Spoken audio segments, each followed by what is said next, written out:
Hello, everyone, and happy Friday. I'm outside right now. It's one of the many benefits I find in being a business owner. Not to make any of you feel bad. If you're in the office right now, I feel for you. I was there for many years. But I do love that I have the flexibility that I can pop outside and enjoy this gorgeous weather.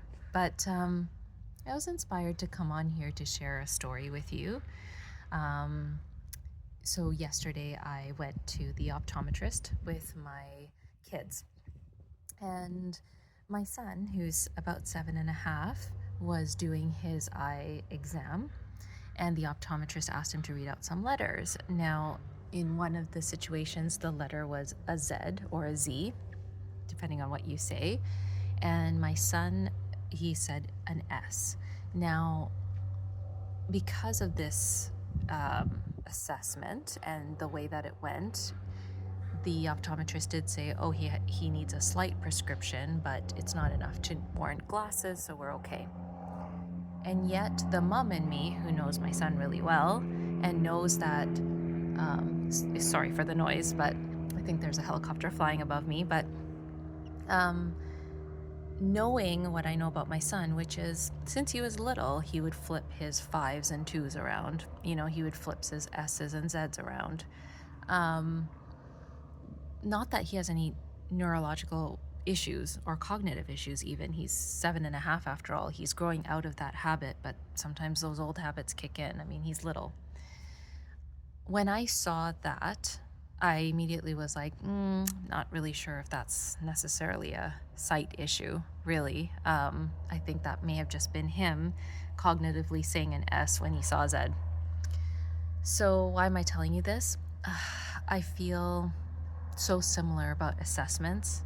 So, all of you out there who are in, corporate environment, in a leadership capacity, perhaps you're used to assessments, or even if you've worked with a coach before, an executive coach, or you're trying to improve your own leadership skills, things often start off with an assessment.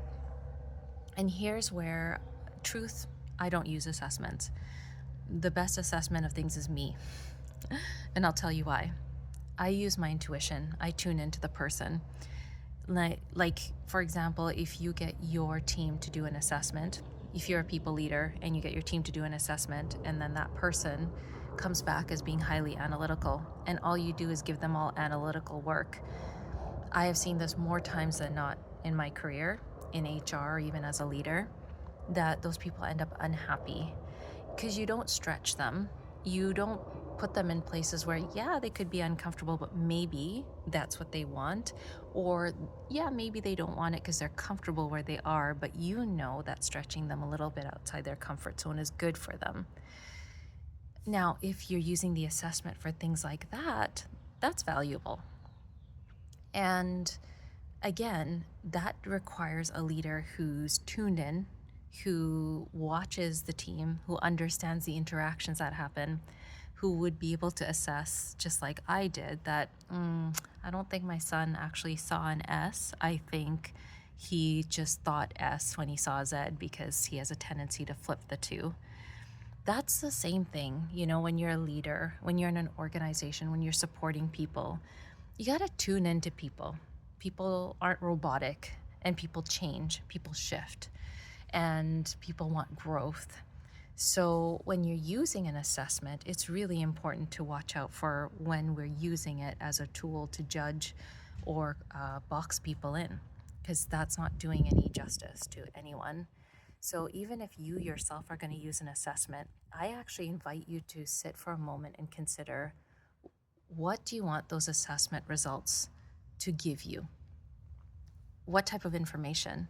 Because if that's just going to be further reinforcement for you to stay in a box, or if that's going to be a way for you to judge yourself about why you're not so good at something, that's not going to help you.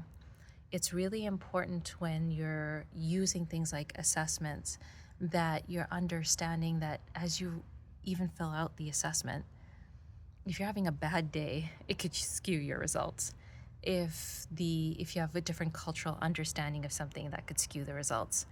If you have somebody who likes to inflate themselves versus deflate themselves, right? High self-esteem versus low self-esteem versus secure self-esteem, your results will change. If you had a bad day where people are doing things to you, you may actually feel more suspicious about the environment out there and be more negative in your results. That is a point in time, it's a snapshot in time.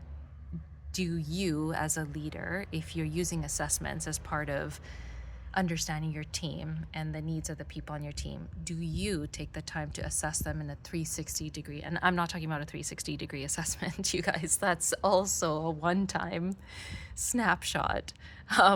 That's not helpful either.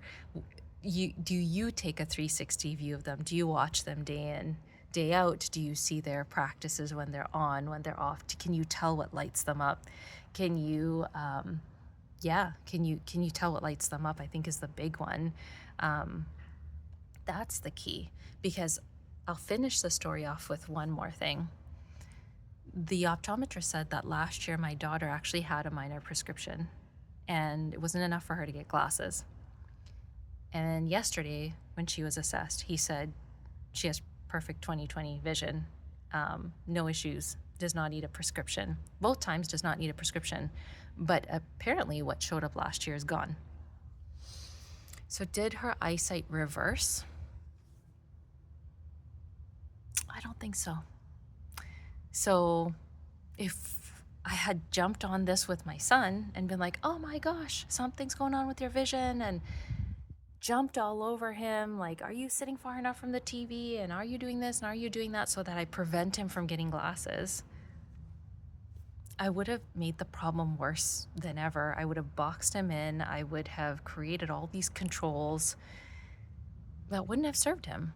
But instead, because I could tune in, I was comfortable with the results and I could understand what was happening. And I was also comfortable with letting some time go by and seeing what happens over a period of time. That's how assessments need to be. That is how we need to be in an office environment when we're dealing with a team, even when we're dealing with ourselves. How quick are you to judge? Judge yourself, judge somebody else. How quick are you to want to put somebody in a box or to put a comparison between you and someone else? Because the comparison, sorry, there's an airplane.